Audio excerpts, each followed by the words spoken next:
bioéconomie, c'est dire simplement qu'on va utiliser le cycle de photosynthèse et de respiration, donc ce qui se passe entre les organismes vivants et l'atmosphère. On va prendre le CO2 de l'atmosphère, le piéger, augmenter en fait sa valeur énergétique par la photosynthèse, et ensuite par différents mécanismes biologiques, on le renvoie dans l'atmosphère sous la forme de CO2. Donc c'est la version degré zéro de l'économie circulaire. Voilà, ça c'est l'objectif de la bioéconomie, donc intensifier le cercle respiration-photosynthèse, déplacer la consommation de carbone fossile et éviter d'avoir des changements d'usage des sols avec du déstockage du carbone. Alors c'est un mot nouveau en France, mais c'est un mot nouveau simplement en France. Si vous allez au niveau mondial, le mot est utilisé depuis très longtemps et il est utilisé dans le cadre de stratégies nationales qui sont des stratégies politiques avant d'être des stratégies de recherche.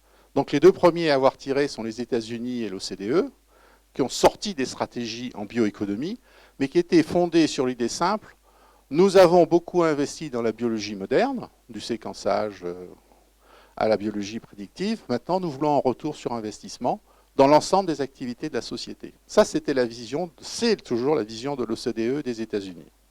Ensuite, vous avez une autre vision dans le reste du monde, alors qui comprend l'Europe, bien entendu, donc l'Europe bruxelloise, mais l'Europe des différents pays, l'Allemagne, qui en est à son 3e schéma national de bioéconomie, et tout un ensemble de pays, vous allez retrouver l'Amérique du Sud, la Chine, l'Australie, etc., qui ont tous des stratégies nationales. La France est en train de réfléchir à la sienne, et la première version sortira à l'automne. Alors de quoi a-t-on besoin dans le futur? La première chose qui est sortie, on a besoin d'argent, donc ça va bien, c'est facile à répondre, quels que soient les temps, les difficultés budgétaires. Et surtout, on a besoin de temps. On a besoin de projets à long terme pour travailler sur ce genre d'opération. Deuxième élément, on a besoin que des domaines d'innovation soient définis et qu'on puisse travailler ces domaines d'innovation à l'encontre des approches disciplinaires. Donc il ne faut pas simplement qu'on ait le génie des procédés, le génie des matériaux, la chimie, etc., qui donnent leurs besoins. Il faut qu'on connaisse d'abord les domaines d'innovation qui sont visés et ensuite qu'on aille chercher les disciplines. Et ensuite, on a besoin d'avoir des outils pour passer des inventions aux innovations. Alors, je vais insister sur ce point-là, parce que c'est un objet qui est toujours un peu compliqué en France, parce qu'on a un pays, c'est un pays jacobin, mais c'est un pays où les territoires et les régions ont pris beaucoup de place.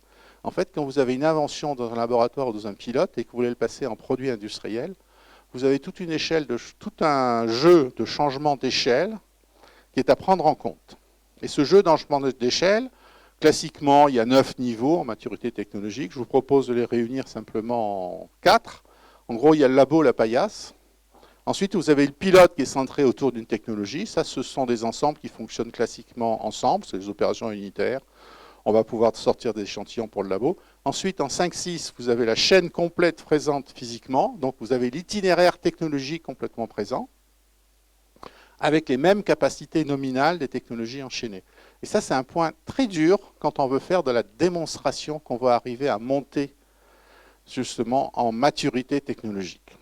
Parce que nous avons beaucoup d'installations de ce type-là, mais en fait, elles ne sont jamais organisées, ce schéma-là. Et ensuite, vous passez en 7-8, où là, vous faites tourner une chaîne en démonstration complète, et c'est l'endroit où vous pouvez faire la démonstration de la compétitivité industrielle, économique de l'ensemble. Voilà les différentes caractéristiques. Quand vous prenez cet ensemble-là, vous voyez que sur l'échelon A, 1, 2, nous avons pléthore d'unités de recherche, du MR comme vous voulez. Sur le 3, 4, on a, grâce aux collectivités locales, un fourmillement sur l'ensemble du territoire. Et ensuite, quand on passe en 5, 6 et 7, 8, l'affaire devient nettement plus compliquée.